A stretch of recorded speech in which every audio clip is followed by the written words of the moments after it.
Yeah, part of it is that the more things you give an agent to do, the less likely it'll do any one of them particularly well.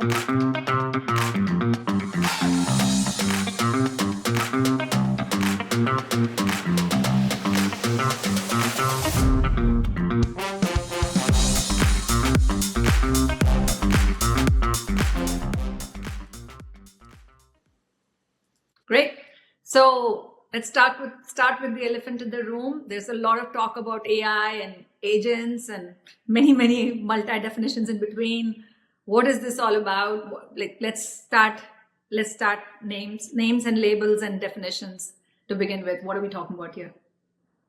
Sure, I think one of the keys is like, what does agency mean? And it really means that your model is going to make some choice. It has some freedom in order to take a not predefined pathway.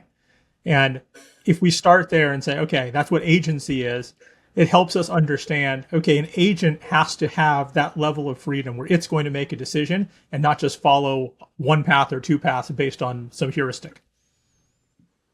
That's a very good definition. I had not heard that before, Shanti. I think this way of looking at is almost we almost think about agent as human-like, but you're specifically talking about humans having agency, having independent decisioning, and that's what we have in an agent. Versus when we all are using AI, everybody's on ChatGPT, Gemini, Perplexity, whatever you are using, and you're having conversations, and that is great. You are having a conversation with a large language model, and then using that, we have agent orchestration, or you can build agents.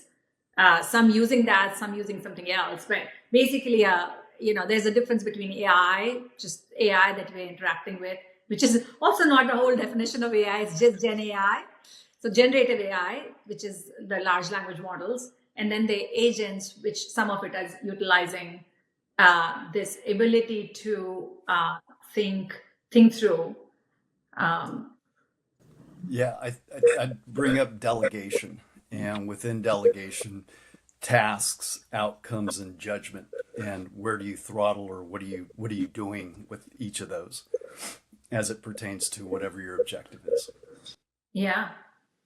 Yeah, I think we spent, 2 years ago, we started thinking about like, oh, we need to steer models in a particular direction. We want a certain output. We better steer the model, give it lots of rules about what it can and can't do. And now we're moving to the point of really spec-driven development, which is, I know what I want these outcomes to be. Hey, model, you go iterate until you reach this outcome. I don't care how you do it. Just let me know when you get there. Yeah. Is the judgment, right? And that we're Yep, absolutely. to get some of that fear coming in as well, or people pumping the brakes a little bit of going, well, to a degree, you don't get full open access to everything I've got, Mhm. human in the loop type thing. I was going to take a liberty and just taking a few steps back. We just jumped right into this and think about where have we come from. If we think about math, and then we think about statistics, and then we think about probability, which is an occurrence of if you toss a coin, there's a certain percentage of time you're going to get heads or tails or whatever. All statistics is based on some kind of flipping of a coin, or that kind of probabilistic. Most statistics is based on that we're currently using is based on probabilistic, some kind of probabilistic occurrence. From there, we used to build, or we have built, like, when you think about logistic regression model, logistic or linear, or decision trees, even decision tree, for example, who's likely to, would you use the decision tree for something like who's going to churn or not churn? What we were building was some kind of decisioning to arrive at a decision on one person being high risk or low risk for churning. Now what we have now, so again, extend that to, obviously we brought into neural networks and CNNs and RNNs, where we started getting into black box, where we didn't know why certain person ended up into certain node or certain percentage probabilities. Before that, it was all open box. We knew we could exactly get that calculation as to why, how we arrived at that equation, or how a person was in that node when we said high churn or low churn. And then we came to something like CNN, which was backward and forward, and there was cost as well as loss function. And we came to this place where we we knew where the start point is, and we knew where the end point is. We didn't quite know, and we knew the architecture. Let's say it was a 3-layer neural network. We didn't know how somebody was in this node or somebody was classified as that. And then you took that to basically underlying LLMs are perceptrons, and within perceptrons, there are giant, these neural networks. Nobody understands how LLMs predict the next word, right? Like we really don't know what happens within the perceptron. But what it has allowed us to do in large language model is this ability to, what Shanti was talking about, agency, this ability to follow left, right, third path, fourth path at a given decision point, which basically then enabled it to almost act like, in some ways, human-like decisioning based on certain parameters. So what we are feeding to LLMs is saying, giving it parameters, giving it constraints, giving it a thought process. And within that, it starts traversing. And then it has infinite, almost seems like infinite options, which is when it starts acting more like an agent, I suppose. I don't know if this helped at all or not, but at least in my mind, I was going and kind of situating it to where we have come from and how we arrived at this point, which is crazy. I mean, I couldn't have imagined this is possible 20 some years ago when I built my first AI model. I was like, had no clue this is possible. So this is very cool. So why should we use agents? Like, what's the big deal about agents? I think when we started, you had mentioned, I think before we all just jumped on here though, was when do we even start to apply agents? And that whole question in terms of the planning and where the business objective needs to be considered and put first and foremost. So Shanti, do you want to riff on that? Yeah, I mean, I think the reason to have agents is so that you can define that business objective, but not have to define all of the intermediate steps to reach that objective. You know where you want to go. And if you can clearly define what it means to be there and how to evaluate that you've achieved that goal, then you can let a model play and give it access to some skills or some tools, whatever you want to call it at the time. Maybe have multiple models working together or maybe competitively to achieve that goal and see what happens. The interesting piece is how fast and how many different combinations you're able to test now. Part of the reason we can do this is the speed of testing. We couldn't do that before, right? Like if I wanted to test 100 different ways of doing something, it might take, 100 weeks to do that. Now I want to test 100 ways of doing something. I can tell each agent that like you only have access to these couple of skills. Go get to that goal and see what happens. And within a day, hours, you'll have a lot of those responses. Yeah, it's a compute that we are now able to do, which was not, I remember when we used to submit, I remember back in grad school when I was building my first AI model, I would submit code distributed around Unix clusters, see which Unix servers are not being used, blah, blah. Even then, it would take 18 hours. I would submit it at 6 p.m., come next morning, and it would have just run one simulation, which will give me one number for cost and loss, which then I have to run 100 of these to get to something meaningful, at least build my eigenvector or whatever. Yeah, it's crazy where we have come to that we can actually do these simulations, do these runs. But also the important part to understand is like when we're talking about agents or using agents in the business, it's about if you have something which is taking you n hours to do, some kind of step 1, step 2, step 3, maybe it's multi-team, multi-people, or even if it's a single person. If an agent can mimic that and reduce, then they likely will be able to reduce that. Let's say it takes you 4 hours a day, maybe they're able to reduce it to 5 minutes. That would be a good application to use an agent.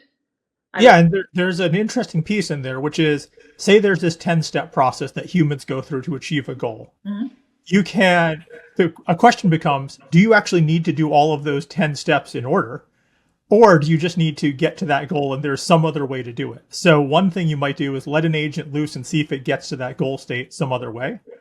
Or if you know that each of those steps needs to happen, but you don't need to define how the step happens, just that you need that step to occur in a certain kind of outcome.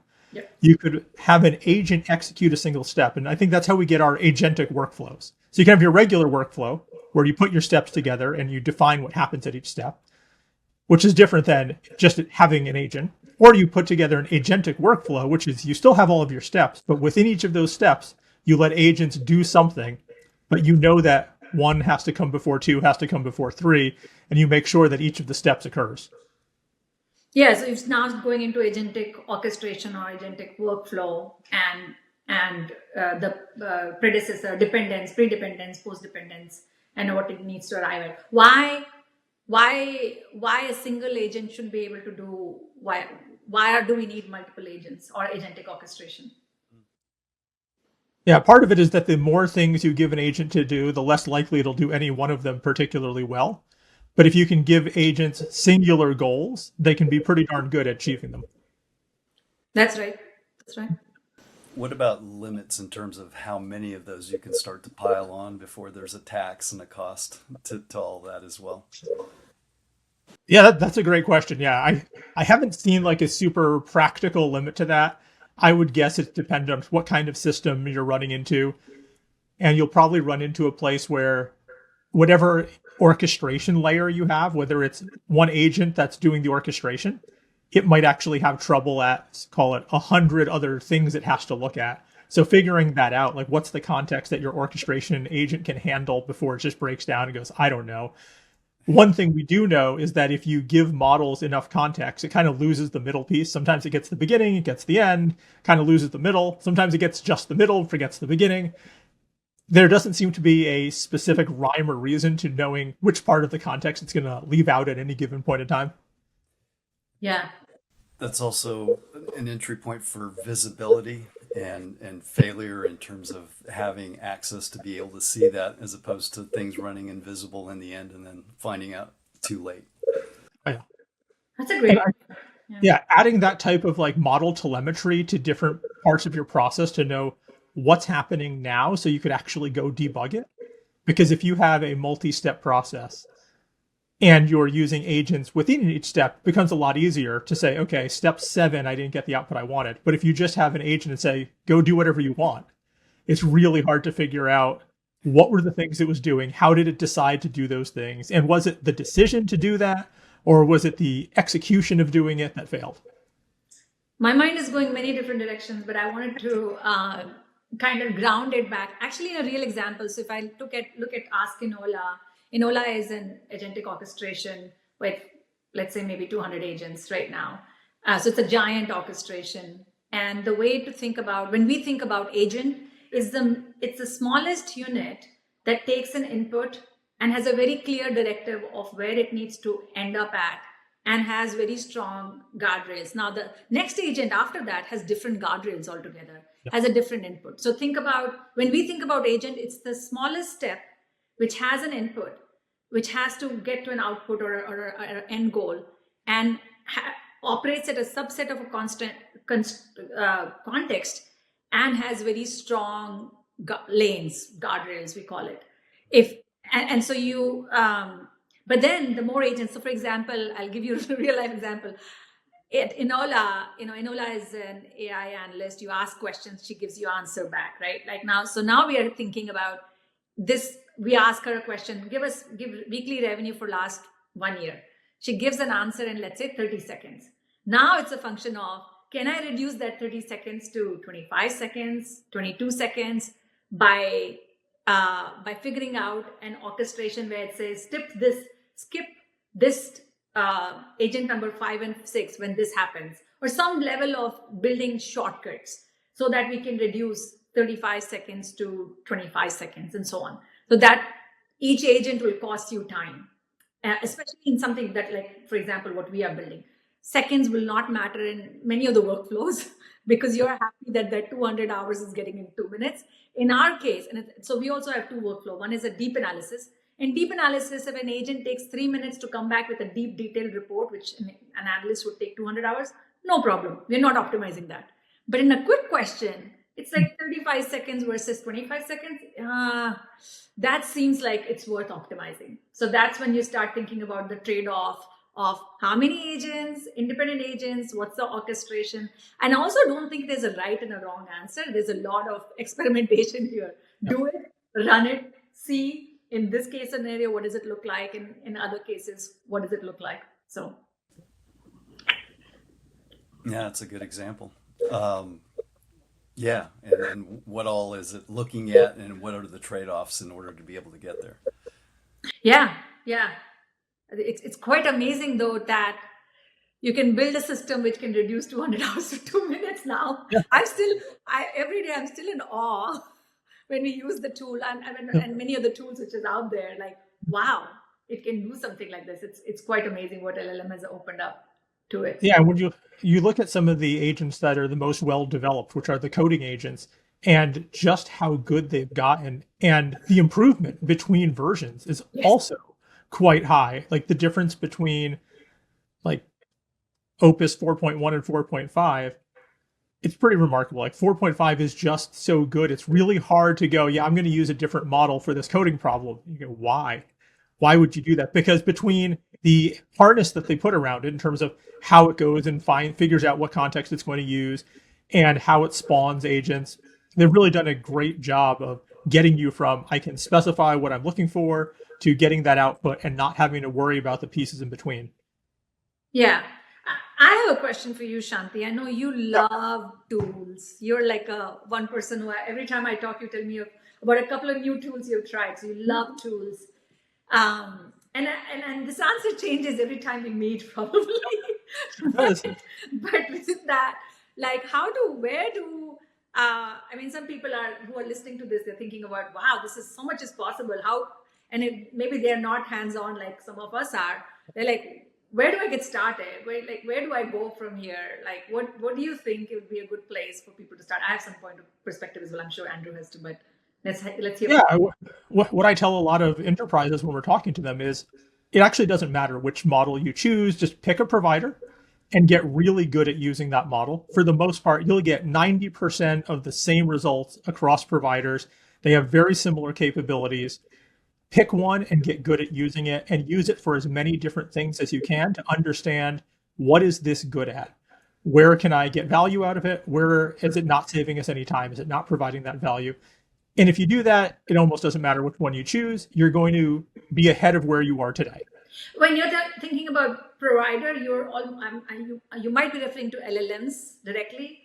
Providers, true. So yeah, like LLM, like you're using ChatGPT 4.1 or you're using 5.0, Gemini 3, Cloud, whatever, Sonnet. What about where people get started? Because that's you can't build an agent. I mean, you can build an agent, but like there are tools which we are using for Yes. agentic orchestration. Yeah, so I would say that the three major providers, Google with the Gemini family of models, OpenAI with the GPT 5.2 family, and Anthropic with the Claude 4.5 family. Pick one of them, whichever you already have a contract with, whichever one your IT department feels secure about, and say, we're going to test this for as many things as we can for some amount of time. And you'll find tons of use cases. There's enough similarities. There's enough different ways that you can get those into your business to improve current workflows, to come up and do new things that you haven't done before. Unless you're trying to build images with Claude, which doesn't work because that's not a feature that they've added, everything else is pretty darn similar. Anthropic just keeps rolling out new features for the last 2 weeks. They're like, oh, we've got co-work now. Oh, we've got healthcare. We've got built-in Excel, whatever it is. I don't know how the people who work there actually keep up with their offerings over the last 2 weeks. It's just been a huge acceleration. Yeah. Now everybody else is going to have to try to keep up with that. But you need somebody. You need somebody pushing that boundary so that everybody else will try to keep up. And having big competitors who all want to be at the top is really exciting right now. Where what are we going to see? What's going to happen next? And everybody's innovating very quickly. Some of those products aren't going to work well. They're not going to last forever. But for where we are today, it's really interesting. It's exciting for the technologist. And yeah, if you're a regular person who just wants to get the benefit, just pick one. You don't have to do all of that comparison work. There are crazy people out there like me who I want to know exactly what the use case is for this one and where it's perfect. but it doesn't actually matter for most people because 90% of your use cases won't hit that like last little bit where one model's better than the other. And the answer will change in 2 weeks before. Absolutely. Yeah. The answer will change with the next release. Yeah. Uh, Yeah. it's very few times has the most recent model from a place not become the best model Yeah. of its time Yeah. for at least the next couple of weeks. Yeah. And I can give an example again, going to Ask Canola. So we are right now, we're building in Azure, Azure environment, Azure Foundry, which gives a native prompt flow, which makes it very easy for you to add node and so on. All of whatever I'm saying has a parallel universe in Google, has a parallel universe in AWS. Just know that. But so I'm going to talk about what we are using, and we've used others as well. And even within that, the agents, like part of work we do, for example, we have a SQL generator, and we use one model for that. And we also use SLMs, like small language models and large language models. Some bits we are using 4.1 actually. Some bits we are using Llama. So we are using, that's because we are optimizing. You don't have to do that. We are optimizing for seconds. We are optimizing for accuracy.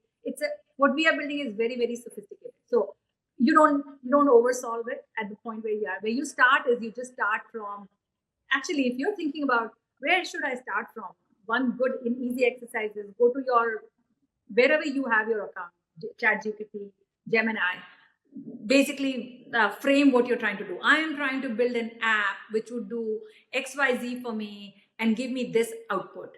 And then give me the steps that I need to do in which would be and then it'll start telling you, listen, if you want to do this, maybe you go to Base 44. Or if you want to build like the front end, maybe go to Figma or V0 or whatever else. Like the tools itself will tell you the step by step as to where to go. And again, that would be more real time and accurate than whatever we say here, because things would have changed by the time you are giving this a listen. Yeah, I actually just deployed Gemini 2.5 Flash in workflow because all I wanted was the speed, and it's a very easy problem to solve. It's taking an email and extracting a bunch of different stories out of that email that's a newsletter. Any model can do that. Yeah. All I care about is, can it do it a little bit faster? And Gemini 2.5 happens to be very, very fast and relatively cheap. Same with like if you're trying to summarize some text, no reason to use a large model to do summary. Like that's a super easy task for most models to handle. Yeah, that's a good point. And OCDs in ChatGPT have their own strengths.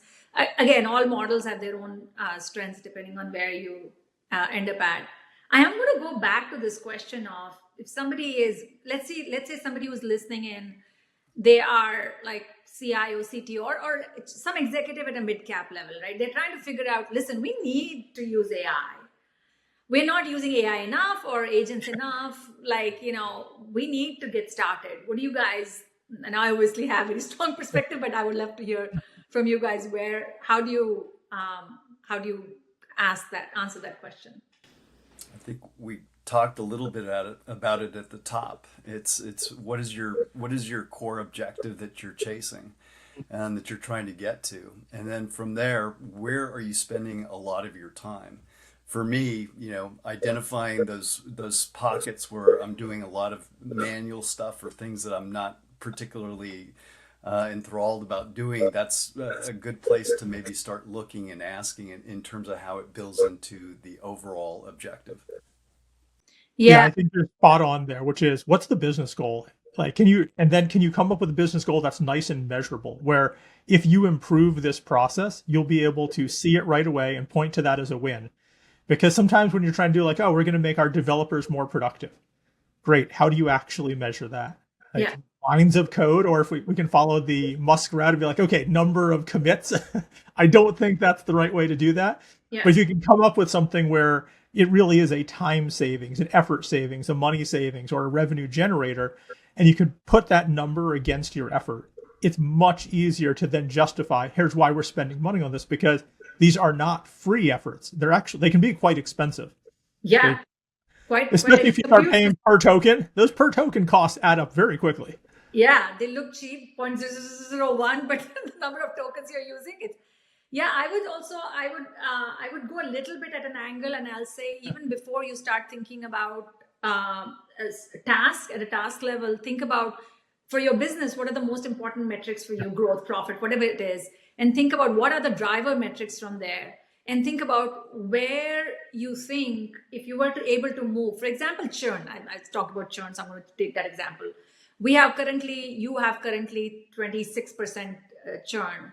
I'm talking about customer churn. And if you can reduce it by 3% point, it's worth 3 million for you. And so then you compare that against many other things, other projects that you have.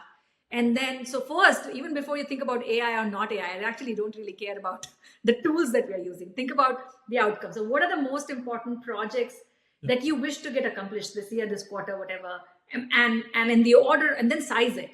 And when you start sizing it, like if we could change this from this percentage to this percentage, or, we have a team of 10 engineers and analysts, if we could reduce that to 3. Okay, so like these are the things that you would park this, and then you would go about sizing it. And then you would go about seeing in which of these we can actually apply AI or agents or whatever else. And that's where you would define, because what I'm finding is a lot of people are chasing AI, but their basic foundation doesn't exist. Like, for example, your basic foundational data doesn't exist that you can even do this exercise of where are the biggest opportunity, right? Like, your metrics are growth and profit, but what drives it? And what is actually your customer churn? If I were to ask you that question, you won't know that. But That's a big one. No, the fundamentals. Yeah. What shape is your data in? And how are you, what's your alignment in terms of pulling these things together in order to be able to accomplish what you just talked about? Right. So don't worry about AI. Don't. You shouldn't be caring about AI. I know you should be caring about it. No, don't care about AI. Think about what is it that your business needs. Figure out those important use cases, and maybe 4 out of those 6 use cases doesn't even need AI. Right? 2 of them actually are good use case for AI. So think about, and then at that point you're like, this seems like an AI ready or AI good use case for AI. That's when you say, I need this solution. Should I build or buy? Does this exist already that I can just plug in because like somebody solved it, or I do build an agent? Like we had the same decision recently, like recruiting. We knew the steps we were taking for recruiting, and we looked at what are the recruiting AI agents available so that our HR person or team of 1 can do a work of 3 people. Is it build versus buy? For us, we realized we have to build because ours is very custom. What we were doing, many people were not doing the way we were doing stuff. Okay, that justifies, because then you have to size it as well. What's the cost of that? What would it take for you to build that and maintain that? And all of this, your Gemini or ChatGPT can be your friend thinking through this as well. You don't have to do it alone. If let's say you don't have an AI specialist or AI expert, everybody's an AI expert these days, but anyway, you don't have an AI person in your company, you can just do this with ChatGPT or whatever and get something reasonable. Yeah, I'll add one piece to knowing if something is a good place where you might want to inject a AI agent, AI into the workflow, and that is picking a set of tasks that don't have to be done at 100% accuracy. If you have places where you have the ability and accept something like a 95% solution, fantastic. If you've got tasks, like we've talked to companies like, it's financial analysis, it needs to be done 100% accurate no matter what. Yeah. I go, well, first of all, humans aren't doing it at 100% accurate no matter what. Yeah. So unless it's already a fully automated system, at which point you wouldn't be having this conversation, you're accepting some level of risk and some inaccuracy. You just don't know exactly what that is. But yeah, if you have ones where it's like, hey, 80% gets you most of the value out of it, yeah, AI is going to be perfect there. That's a great caveat. Sorry, go ahead, Andrew. No, it's the augmentation piece too, right? I mean, I think right now we're very much at a co-worker stage with AI. At least, in terms of what you were saying, in terms of being able to get you a certain way there, and then being able to let the human take over from that part, or to intervene at that part and make the connection based on judgment. That's part of what I was mentioning at the forefront as well. So Yeah. blending and being able to work together with it. Yeah. We'll have to have a whole conversation on what does the future of work look like. Yeah. And something I think is very concerning is how do you get junior workers to ever become senior workers? Because the desire to hire junior workers is so low right now. because those are the roles that you can pretty easily replace.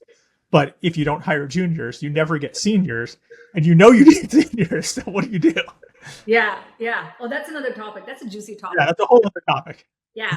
I also want to talk about maybe another topic because I think we're getting to the top here, to the end here. I also want to talk a little bit about this whole hallucination and not needing like accuracy.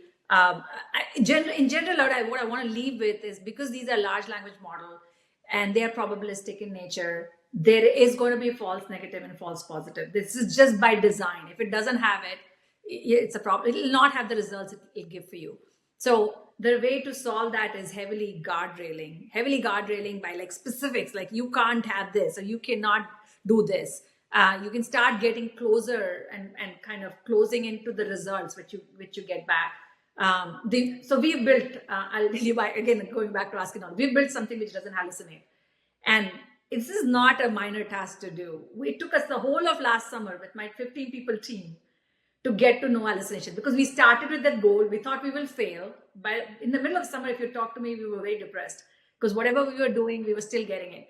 And until we finally figured out and really got to that point where it doesn't hallucinate. It can still miss things, but it will not hallucinate. So that's like it needs a lot of sophisticated thinking and almost heuristical thinking where you're not depending on LLM to do some of the task is the way to do it. Anyway, this is more sophisticated and not a beginner, not a thought that you need to be thinking about right off the bat.